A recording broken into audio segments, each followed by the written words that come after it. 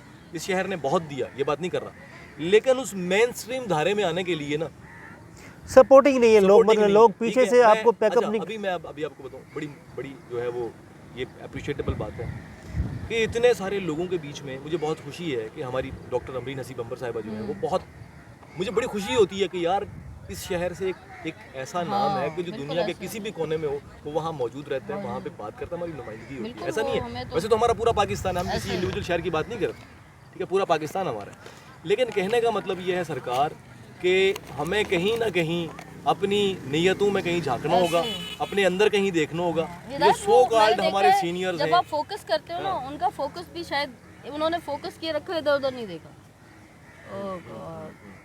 तो बिल्कुल जैसे नहीं इन्होंने बहुत अच्छी एंट्री मारी है और चाचा ने बहुत अच्छी एंट्री मारी है। नहीं हाँ, उनका हमारे कसूर नहीं, गुफ्तगू के कसूर बीच। रहा है हम नहीं, कोई मसला नहीं है। सर राह जो आना वो आके बैठ गए ऐसे हैं। अच्छा यास्मीन, कुछ हो जाए, कुछ आपकी तरफ से कुछ कलाम है खास या और कलाम ताज़ा? नहीं, मैं बस चंद अशार सुनाऊंगी। जी, जी। बहुत गुफ्तगू में बहुत मजा आ रहा है। नहीं वो किस कदर बुरी हो तुम, हाय हाय एक सर फिरी हो हो तुम, तुम, वाह, खुद को क्या समझती हो, हाय हाय क्या कोई परी हो तुम, हाय हाय हाय, है बा लहू आवाज़ें लहू बुलंद, आंखें, बा आवाज़ें बुलंद है पड़ा लहू लहू आंखें, नहीं, इससे पिछले वाला शेर परी वाला, किस कदर बुरी हो तुम, हाय हाय, एक सर फिरी हो तुम, वाह, खुद को क्या समझती हो, क्या कोई परी परी हो हो तुम, तुम, है लहू लहू आंखें, वाह खुद से फिर लड़ी हो तुम, वाह है लहू लहू आंखें, खुद से फिर लड़ी हो तुम, वाह यास के ज़माने में आस की घड़ी हो तुम। वाह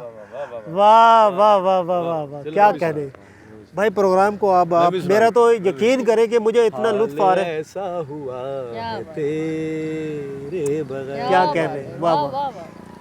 हाल ऐसा हुआ है तेरे बगैर, क्या कहने, वाह वाह वाह, वाह वाह वाह।